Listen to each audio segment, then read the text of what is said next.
Hello and welcome to The Big Fight, a show that is not 23 years old but young at 23. Oldest running debate show on Indian news television. I'm Sanket Upadhyay. Now, last week, something very interesting has happened in the world of politics. While all of us are talking about the grand preparation for 2024, we have kind of forgotten that there are extremely crucial 5 state assembly elections also in the year 2023. And as you are aware, politicians never take any election lightly, even if there are municipality elections. So these state assembly elections are still about 4 months away. Dates have not been announced. We do not know in how many phases these elections will be held, what time of the year. We have a rough idea around November and December. But with 4 months left, the BJP was the first to move. They have already declared 39 candidates in Madhya Pradesh, 21 in Chhattisgarh, and set up 2 committees in Rajasthan. It is interesting to note that of these 2 committees, the tallest leader of the BJP in Rajasthan, Ms. Vasundhara Raje, is not mentioned. Now make what you want of this. What is the grand meaning of this grand strategy of the Bharatiya Janata Party, the shifting gears? Are these lessons learnt from some mistakes made in Himachal Pradesh and Karnataka? Or is there a better, grander design for the Bharatiya Janata Party which may help them in the long run? Now, will it necessarily help them? That is the big question on the big fight.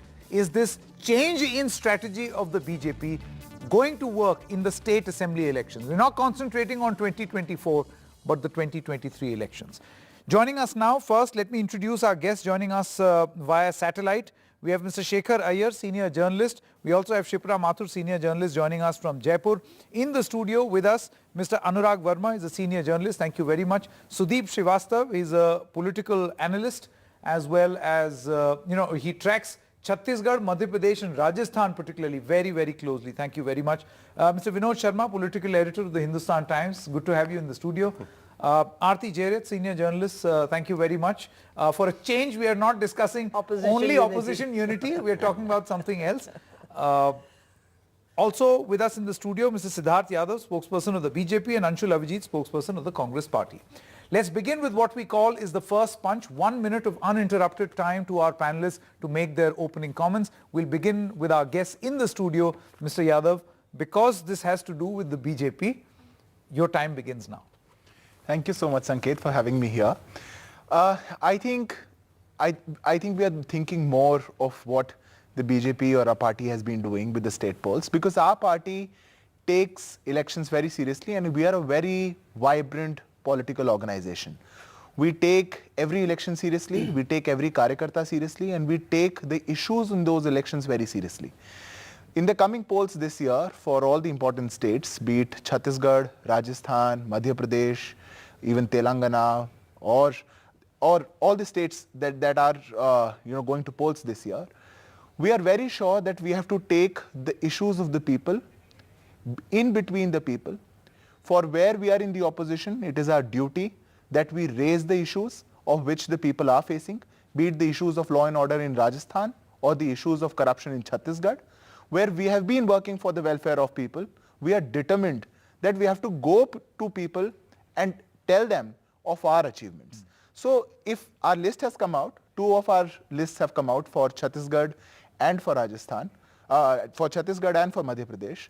And those lists, we have rolled out our candidates who are going to be in the people in the entire time before the polls, and subsequent lists are going to come out in the time to begin. Sure. So you're giving yourself a head start, is what I It is just a reflection of a very vibrant, committed political party. Okay. Anshul Avijit. Well, if only it was so easy that elections could be won on the premature declaration of seats. Look, the truth is out there.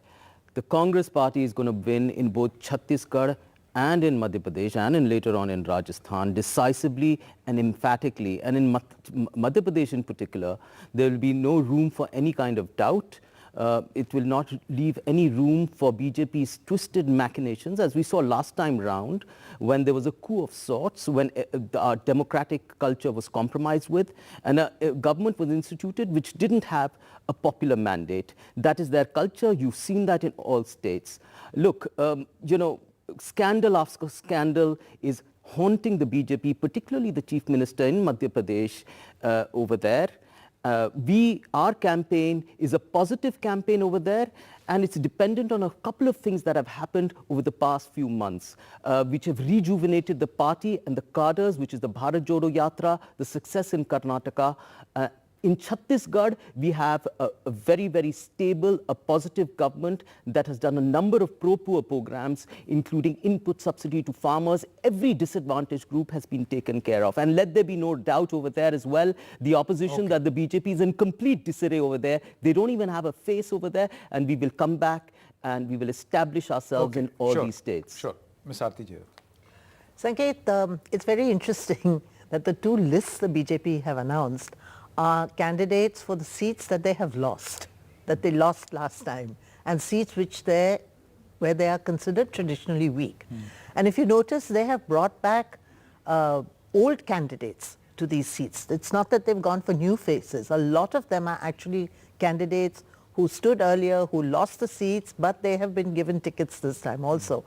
So frankly, it looks like old wine in new bottles. I don't see any real change. I think the real challenge for the BJP in these states is going to be the kind of welfare measures that Gehlot has carried out in Rajasthan, a huge number of them, that Baghel has instituted in Chhattisgarh, and that the Congress has, by the way, has already announced 5 promises they have already made to the people that if they come to power, they will institute these. I think the BJP has to find a counter to this. Mr. Vinod Sharma. Well, it's a reaction, what the BJP has done in Madhya Pradesh and Chhattisgarh. A part of the pact between Digvijay Singh and Kamal Nath in Madhya Pradesh was that Digvijay Singh will focus on 60-odd seats, which the Congress has never won. He will focus on those seats. And Kamal Nath shall be the face of the party. In response, the Bharatiya Janata Party has also chosen the same number of seats, same kind of seats where they haven't won in the past elections. Congress has chosen seats which they haven't won for years. And that focus on the soft underbelly is only expected from political parties. We'll see how it works out for them. The other issue which they have in Chhattisgarh is that they don't have a face. And they had to pick up a Vijay Baghel, who is an MP from Durg, against Bhupesh Baghel in Chhattisgarh, which may be an interesting fight, but it is not a sure fight for the BJP because the Chief Minister is pretty popular. Same problem is there with the BJP in Madhya Pradesh. Madhya Pradesh is anti-incumbency. Over 2 decades of rule, there is an element of fatigue, and there is a lack of coordination between the state unit and the Chief Minister, Mr. V.D. Sharma, and the party chief there doesn't get along pretty well with the Chief Minister. Similarly, in Rajasthan, BJP is zero almost without Vasundhara in Rajasthan. Mr. Sudeep Srivastava. For me, the early announcement of the 21 tickets in Chhattisgarh and 39 in Madhya Pradesh, and also formation of certain committees, what BJP is looking at is the 2024 picture, because these 3 states account for 65 parliamentary seats. And right now they are holding 61 out of them. And in the last 2018 state election, they lost in all the 3 states. They lost marginally in Madhya Pradesh, they lost very badly in Chhattisgarh, and they lost substantially in Rajasthan. So there is a threat again, because as other are saying, that the status of the BJP organization in Chhattisgarh is completely in shambles. Rajasthan is also very bad because of infighting, and Madhya Pradesh is very large factor is a fatigue. So that is why they have started early to catch up. If it is possible to tackle the possible resentment if the new faces are announced, There are, in Chhattisgarh, out of 21, 15 new faces are there. In Madhya Pradesh also, out of 39, more than 20 are new faces. So experiments are being done. And very Experiments are early being on. done, and they need time. They need time to counter if any repercussion is, or Giving themselves that little buffer. buffer. Yes. Mr. Anurag. I will discuss both BJP and Congress. Sure. I have been told that BJP, when they are weak and they want to strengthen their cadre in any party, they have started this in West Bengal. They chose weakest part of the state and started working there. All its national leadership went there, started working there, and now they are, we all know where they are. They are biggest opposition, and we all don't know what is going to happen next. But if you look at Congress party is banking on just freebie politics. If you look at, they are copying Aam Aadmi Party model in both Chhattisgarh and Rajasthan. Is it going to work? Although it has worked in Delhi and Punjab, but is it going to work in these two states? If you look at the freebie politics, Mr. Raman Singh is known as Ann Wale Baba, Chaur wale baba. Chaur Wale Baba. So, Mr. Raman Singh has started this freebie politics in Chhattisgarh. Now everybody is copying that politics.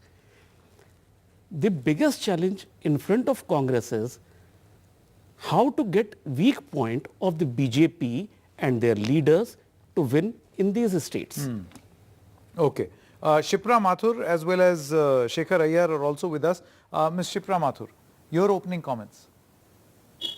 So I think in Rajasthan, if we talk in the context of both the parties, both the parties are riddled with infights. And if we see, as one of the panelists rightly said, that freebie politics has been the hallmark all through Gehlot politics.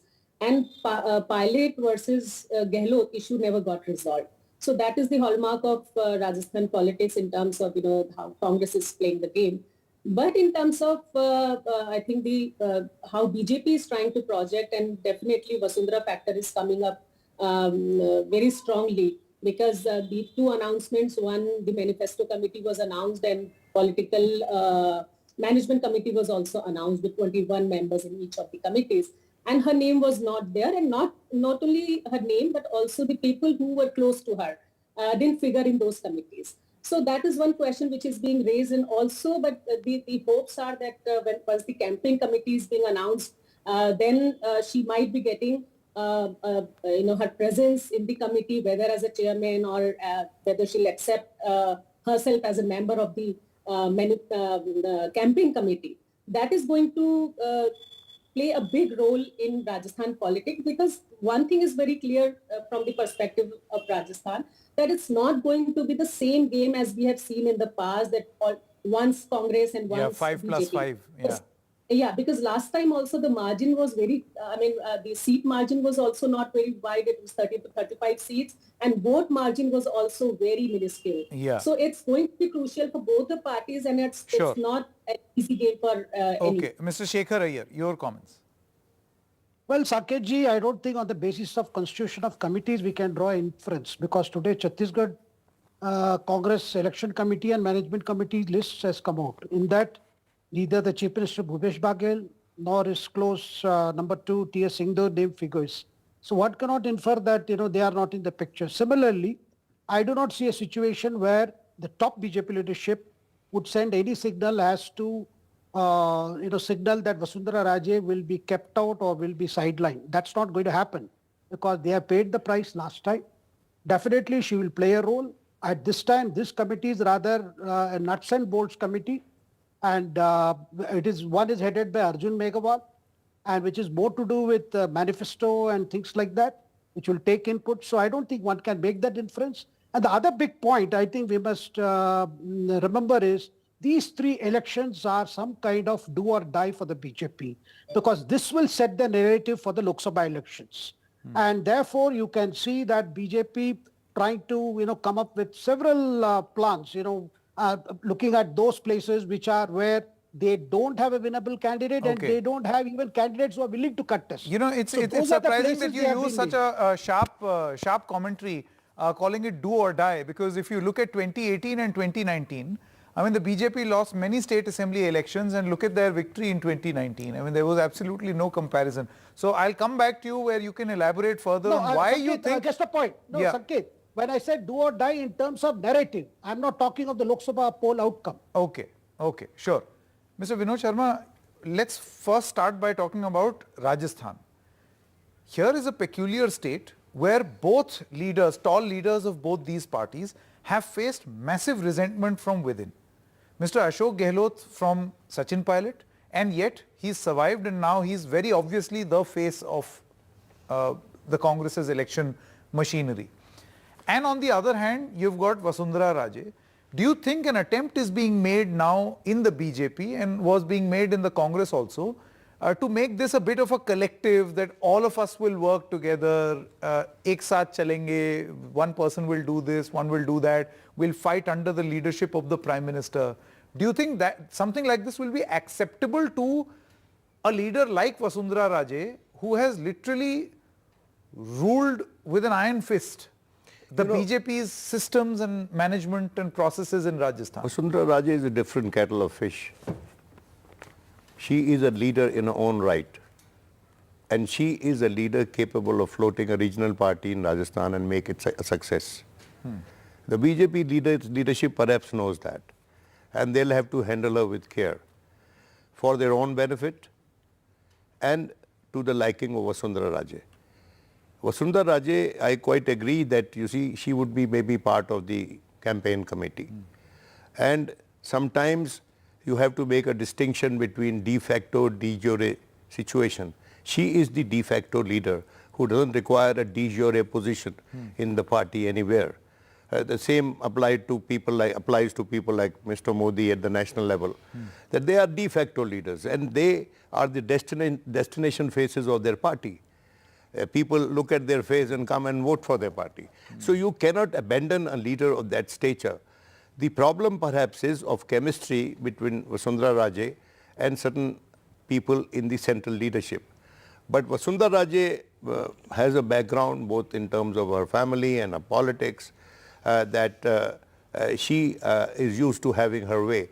Let's see whether she has a way this time or not. Last time, the election she lost was where there was a very systematic campaign emanating from within the BJP against her, that Modi tujhse bair nahi, Vasundhara teri khair nahi. Yes. Now this is an unusual slogan that one heard coming from the BJP ranks, and perhaps she remembers that and she wants some accountability fixed for it, and without that and without an assurance that she'll have a central role in the campaign and post-campaign, the government formation, it will be difficult to please her, I think. Okay.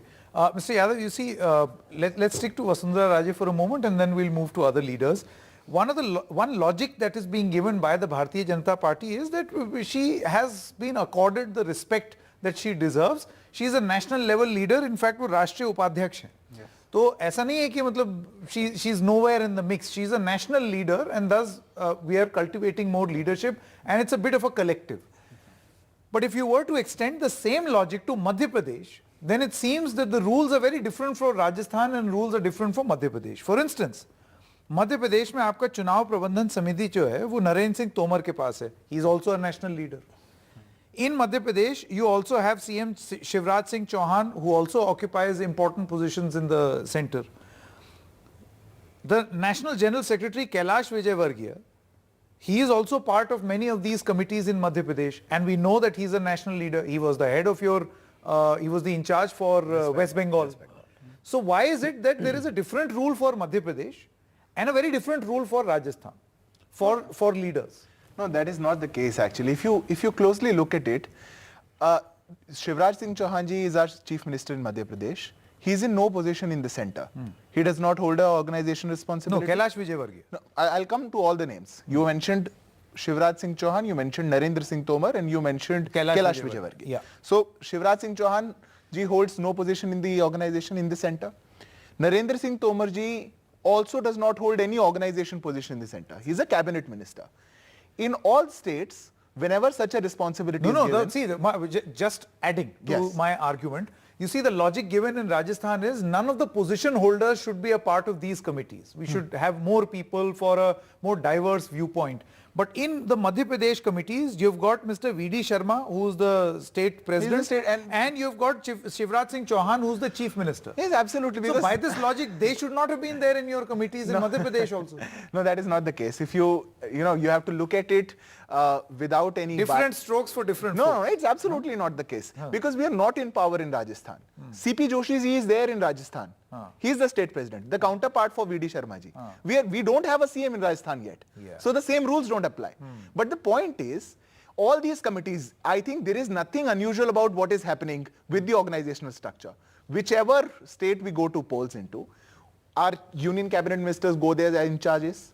We have our state presidents working. We have our committees working. Yeah. There's nothing unusual. Yeah. The only unusual fact is, in Rajasthan, the leadership is collective because they have to be collective against all the unjust that is happening to the people of Rajasthan. For that, we can't say for politics we need to have one leader or the other.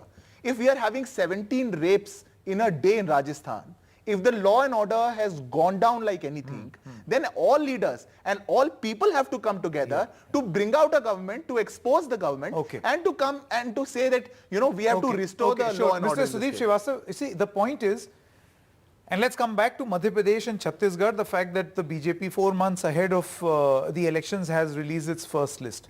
Now, this can give the BJP a head start also. That is one way of looking at this. And can also be counterproductive. For instance, now you have 4 months of time for resentment to brew. And people will say, you've given my ticket to the other guy, now I will not work hard. So I will not work hard for 4 months instead of a few days. Yes, definitely. That is a calculated risk. The other part is also about the resources. After 2-3 days, when this hangama about ticket getting is die down, every worker will come to the person who got the ticket and asking for resources and money to work. So to sustain for a 4-month long period, either the central leadership has planned to pump more money. I'm sure they have. And if that is electioneering is not a big challenge for the BJP, is it? But I think resources are not a problem. Resources are not a problem. BJP's big high top concern. No, I'll give a quick reply.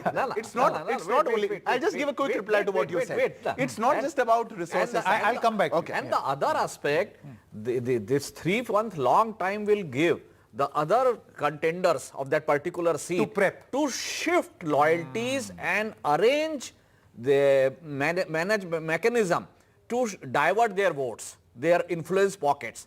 So it's a counterproductive. It could be a counterproductive also. It's a calculated risk. It's that a calculated risk, knowing fully well that this can be counterproductive also. Yes. Why they have done this? Yeah. They have done this because of the experience of Karnataka, where in the last moment they put so many young faces, new faces, and the old guards in the Karnataka did not like it. And ultimately, even the Yediyurappa factor that played against them in BJP, in Karnataka. So Chhattisgarh, and Madhya Pradesh, they are trying an experiment. It was only BSP, Bahujan Samaj Party, which used to declare ticket in 6 months advance. Yeah. And even now, in Chhattisgarh, 9 tickets of BSPs have already been declared. And BSP has play in Chhattisgarh, Madhya Pradesh and Rajasthan. They have so it's a new strategy adopted by BJP. I'll give a quick response. But quick response and then Ms. Aarti. I'll give a quick response to that. Sanket, it's not about the resources. It's not always about that. We can think of it. But one thing that is very sure is what we have seen, especially post 2014, that the Bharatiya Janata Party is a political trendsetter for the elections in India. The organization structure that we have built, all of these guys follow. We have our organization structure till Panna Pramukh. When we were building that, from Booth Pramukh, till Panna Pramukh, all of them said that, oh, they are going till Panna, these are just pages, nobody is there. Now we are doing Panna Pramukh Sammelans. Now we are doing people with I-cards who are in charges of 1 page of a voter list. If we are doing an experiment today, for them to understand in that way. If we are doing an experiment today, watch out that they'll follow tomorrow. Because that is how the BJP has been. No, but again, here you run the risk. setting. While you set the trend, Yes. this is no guarantee that you will always remain the trendsetter. Somebody else will pick up your trend and do it better. Obviously. There is always a possibility, No, as has happened in certain states. Yeah, also. that is for sure. That is for sure. But our track record also shows Okay, Anshul that Avidi. our commitment for Well, certainly, full-time seva, not for a part-time politics, has given us result, because we are not a party which has No, part-time no, certainly it has Anshul given you Avidi, results. quick response No, first. no, it's certainly given them results. You've toppled popular mandates. Look, what the BJP has done is turned the entire political landscape into a marketplace where people can be bought, they can be sold. They've commercialized the entire space in the basest possible way. And that is the trend they've set. Of course, the people will reject that, but they are insistent and they keep doing it from state to state. That is the change they have made. Completely subverted popular democratic politics as we know it. And Please that is a remember terrible, Maharashtra terrible also. trend for the future, Please as remember my what friend you put did it. in No, Maharashtra but also. it's a terrible, terrible trend khichdi for the government. future. And by the way, when you tell I about love Mr. the fact how they're politely reminding each other of what they've done to one another. I No, find it because funny, everyone Sanket. knows. I find it funny. Can Now you, he's saying... it is unprecedented, Mr. Yadav. It is He's reminding me of unprecedented the toppling scale governments, in but which you have toppled governments. they It's never formed a happened. government with Shiv No, let me Sena just who argue. went to polls And with by the us. way, when you come to You made a different- khichdi government, khichdi, dal from here, rice from here. you have played Avengers to that. No, and by the way, when you come to all No, these we states, didn't do anything. I think it was there You have doing served we the know all revenge what you also. did Yeah, and it what was you're there capable doing. of Okay, let's doing. move on, If move you on do now. that, you get that. And come to these Just got a three taste of state your own. assembly No, I'll come to elections. these states. No, just one final point. You talk about the Chief Minister of Madhya Pradesh. I mean, he was removed from the parliamentary board last year itself. After 18 years in the BJP's highest decision-making body, he was removed. He doesn't know what his future. And, by the way, we don't know what his future is. He was cut to size. I'm not saying that. That's what At all the least we have analysts a say. parliamentary You board have which factionalism. decides. You have factionalism. We don't have a family. We don't have two people. Come on. Now let me just speak. You have factionalism. You have infighting in all these states. In Rajasthan, we are building... Lesser than Gehlot and Pilot? Arey, Sorry, please complete. I'm finding it funny what you're saying. No. Okay, I can say that I find what you're saying hilarious. But that is besides the point. Here is what I'll do. I'll circle back and then you can continue. All right. Aarti Jairath, do you think that there will be any correlation between state assembly elections December 2023 and May 2024? Or should we not make this mistake of linking these two? Well, Because we've Sanket, seen what happened these 2018-19. These three states are very slippery states. In 2003, 2013, Yeah. the BJP won all these states. And because they were high on that victory, they advanced, I'm getting 2003. dates, 2003. Yes. And they advanced the parliamentary polls Yes. and held early elections And 2004 proceeded UPA to happened. lose. Correct. That proceeded to lose in 2004. Yeah. In 2018, the Congress won all these three states, high on victory, and I don't know, maybe there was a sense of arrogance that crept in also. And then they proceeded to get almost completely wiped out in these states in the 2019 Lok Sabha polls. So I think, one really should not draw correlations between assembly elections and national elections. I think we are increasingly seeing across states that people vote differently. They vote differently when it's a local election. They vote differently when it's a national election. The issues are different. The faces are different. The people's mood is different. So just because the BJP will win does not mean that they're going to win in 2024, or if the Congress wins, it does not mean that that the Congress will win in 2024. Correct. However, I do want to point out a couple of things. One is, Rahul Gandhi is embarking on the second leg of his Bharat Jodo Yatra on October 2nd. This time he is going from west to east, which means he is going to traverse, number one, through BJP territory largely, and number two, through the states which are going to polls this winter, And it's going to be very interesting to see what kind of response he gets and what kind of narrative he builds, because that narrative, I think, will then carry forward. Will carry so forward. in that context, Congress can link this to 2024. Absolutely. And that's very interesting. Absolutely. Bharat Jodo Yatra could because be I think that could be a game changer. Okay. It could also fall flat. I don't know. Anurag, my question to you is this. Do you feel that this narrative setting which is being done by the BJP, or these calculations, shifting of gears and all, precise movement, is an attempt to try out a different experiment restricted to just state assembly elections? There is nothing to do with 2024. That is the real picture. A state election is different. Lok Sabha election is different. That is Okay, fine. clear. Now that we have that settled, my next question to you.